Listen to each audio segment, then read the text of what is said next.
Elite force rapid action battalion র্যাবে কাজ করেছেন বা করছেন এমন অন্তত দুজন সেনা কর্মকর্তার নাম সম্প্রতি জাতিসংঘের শান্তিরক্ষা মিশনে যাবার ঠিক আগ মুহূর্তে তালিকা থেকে বাদ পড়েছে। নিরাপত্তা বাহিনী কাজ করছেন বা করতেন এমন 4টি সূত্র তথ্যটি নিশ্চিত করেছে।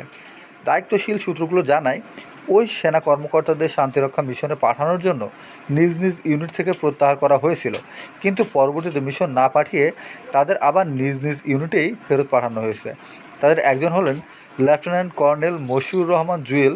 তিনি র্যাব 7 অধিনায়ক এবং র্যাবের গোয়েন্দা প্রধান হিসাবে কাজ করেছেন। 45 লং কোর্সের কর্মকর্তা মশিউর রহমান সেনাবাহিনী ফেরত গেছেন বেশ কিছুদিন আগেই। সর্বশেষ বগুড়া ক্যান্টনমেন্ট কর্মরত ছিলেন তিনি।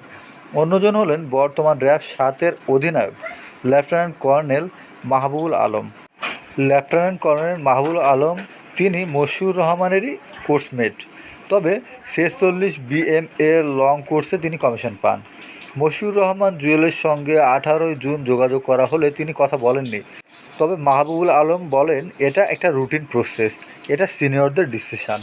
17 জুন আন্তঃবাহিনী জনসংযোগ পরিদপ্তরের পরিচালক লেফটেন্যান্ট কর্নেল আবু হায়দার মোহাম্মদ রাসেলুজ্জামানের কাছে বিষয়টির মন্তব্য চাওয়া হয়, কিন্তু 7 দিন পর আইএসপিআরের পক্ষ থেকে কোনো মন্তব্যই পাওয়া যায়নি।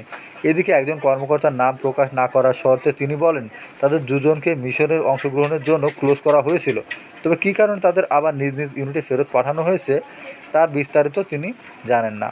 কেন মিশনে পাঠানো হচ্ছিল বা পাঠানোর প্রস্তুতি নেওয়া হয়েছিল আমি তার বিস্তারিত জানি না বলেন তিনি। এ বিষয়ে বাংলাদেশ জাতিসংঘের কার্যালয়ে যোগাযোগ করেও কোনো তথ্য পাওয়া যায়নি। বাংলাদেশে অন্তত দুজন কর্মকর্তা বলছেন তারা মনে করছেন সম্প্রতি জার্মানির রাষ্ট্রীয় সংবাদপত্র ডয়েচে ভেলে অনুসন্ধানী প্রতিবেদনের পরিপ্রেক্ষিতেই এ ধরনের সিদ্ধান্ত নেওয়া হয়েছে বলে তাদের ধারণা। গত 21 মে জার্মান সংবাদ মাধ্যম ডয়েচে ভেলের এক তথ্যচিত্রে বলা হয়, নির্যাতন ও হত্যার সঙ্গে জড়িত কর্মকর্তাদের জাতিসংঘের শান্তিরক্ষা মিশনে পাঠিয়েছে বাংলাদেশ ও শ্রীলঙ্কা।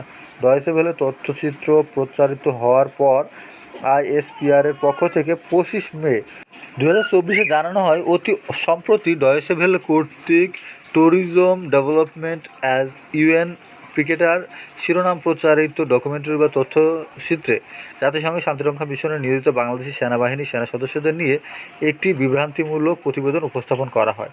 ডকুমেন্টারিতে অপ্রাসঙ্গিকভাবে বাংলাদেশ সেনাবাহিনীর ভিডিও ফুটেজ ব্যবহার করা হয় এবং অপর একটি আইনশৃঙ্খলা বাহিনীর মানহানি করা এ মূল অভিপ্রায় ছিল বলে প্রতীয়মান। এটি সম্পূর্ণরূপে একটি পক্ষপাতদুষ্ট অভিপ্রায়, যা ডকুমেন্টারির বিশ্বাসযোগ্যতা ও গ্রহণযোগ্যতা বিনষ্ট করেছে।